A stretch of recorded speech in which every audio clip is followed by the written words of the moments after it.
pamoja, habari za mchana. Mimi naitwa Shemina Somji. I'm the head technical at Shelly's Pharmaceuticals Limited.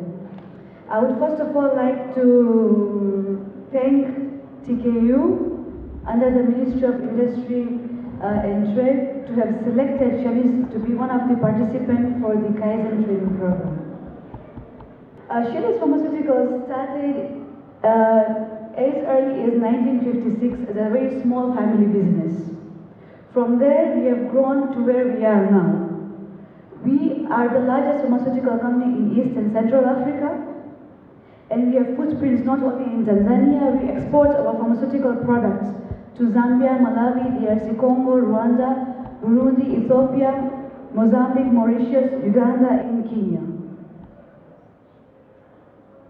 So when Kaizen came into being, we focused more on productivity. As a pharmaceutical company, we have to adhere to continuous good manufacturing. We call it CGMP practices. So as far as the 5 A's is concerned, we already adhere to it because we cannot avoid that. It's part of a pharmaceutical manufacturing plant. So what we focused with the Kaizen team at that time was on productivity. So when productivity came into point and when we were explained on the KPIs and all, we decided to select the oldest machine in the facility, which was the monoblock liquid filling machine. That machine was bought by Shelly's in 1977. And when Kaizen came into being in 2019 at Shelly's, that was one of the machines which was kind of neglected. We were not concentrating on that machine because we had bigger machines with a very high capacity, giving us the productivity that we want, although that was not enough. So what we said, okay fine, let's focus on this machine where we had output of only 36%. And also we had given a proposal to the management that we wanted to scrap that one and buy a new 8-head liquid filling machine. So in fact we were at the stage of scrapping out that oldest machine we had in the plant. But with Kaizen, we selected that machine for productivity improvement. And when we said to discuss what was the problem with that machine, we identified that that machine, first of all, had a very low output, as I said, of 36%. That machine had a number of breakdowns, frequent breakdowns. So a lot of stoppages were happening in that machine. And we also had a case of incident where a glass bottle broke and it hurt the person. So with that in mind, we said, let's focus on that particular machine. So we went into the depth of all the concern. We did a lot of YY analysis to list down what was leading to a low output in that machine. And the reasons were there was a delay in bringing of materials from stores, there was a delay in giving the line clearance or maybe changeover, which is also part of GMP. We had several breakdowns with the filling machine, with the sealing machines, with the printer.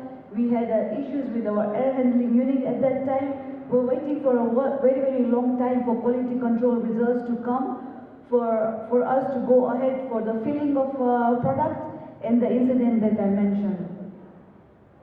So when we did the analysis, we divided into sections that what is leading to machine breakdown. Why there was a delay in bringing the material from stores? Why was this much time taken for machine setup? Why very long time waitage for QC? And why the incident happened? So when we went into the depth of each and every case that was identified, we started to work on those between the month of April, May and June. So April, May and June is when we worked as per the Kaizen guidelines. So the countermeasures were taken for each and every findings that were done. So what happened with Kaizen? The preventive we realized that the machine was very much neglected and no preventive maintenance was taking as per the schedule. So that was the first thing that we did. We actually focused on that machine. We did a lot of preventive maintenance on that machine. We had new spare parts available with us. So we changed the sealing heads and the Teflon rings and everything on that machine. And then when we went for the setup, why the setup is taking a lot of time, we realized that the tools were not there. As small as Allen keys were not there. And they were going here and there to look for tools to do the machine setup.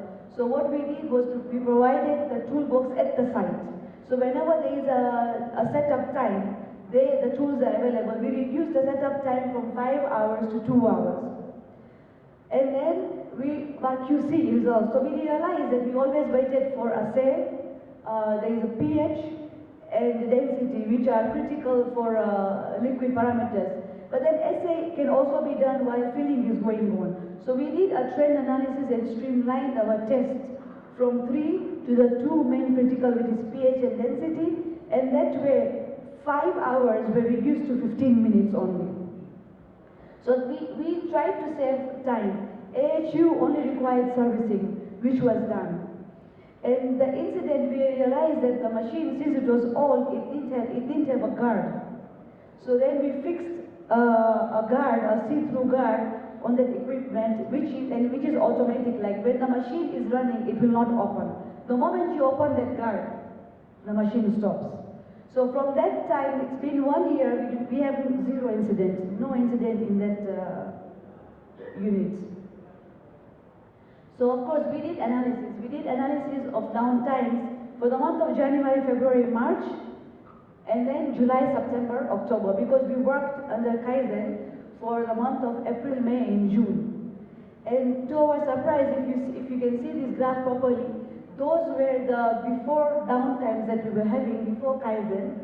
And then you can see, for example, if you see the machine breakdown, that's the number of hours, 1,235.15 hours in the month of January to March on an average. While in July and September, the machine breakdowns came down to 212.43 hours. So these were drastic changes as far as downtimes were concerned. And in comparison to number of bottles, our output increased by more than 100%. So where we were getting 256 bottles in 3 months, increased to 195 bottles in 3 months.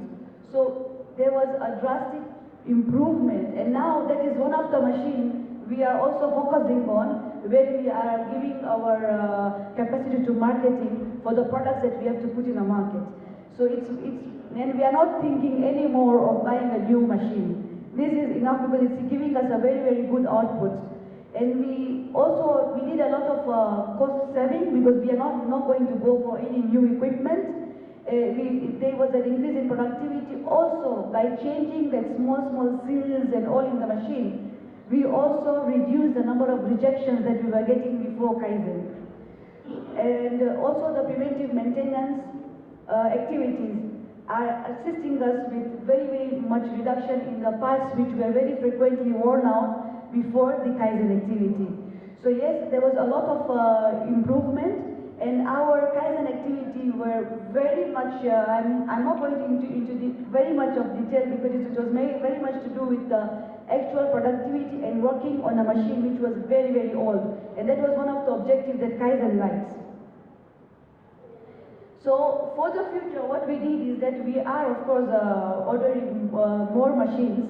For example, we have placed order for 2 blistering machines. We have kept the Kaizen objectives in mind. Those machines are coming with proper safety guards and all, so that we can reduce any kind of incidents. We have also kind of gone horizontal, that we have now started the Kaizen activity in our second liquid filling line, which is the visco block liquid filling line. So that is the second machine where the Kaizen improvement productivity project is going on. So yeah, special thanks to the Kaizen coordinators. They have put a lot of efforts in ensuring that we have won the National Kaizen Award for the large-scale industries, and those were Yoshika Fujita, Ms. Janet Kishe, and Mr. Ibrahim Manyama. There were a lot of, they had really assisted us in giving our staff training for Kaizen. So the training was disseminated down the line, and they really assisted us, and a big thank you to the team. and we hope, like A to Z, we will also win the award for the African. Yes. Thank you very much.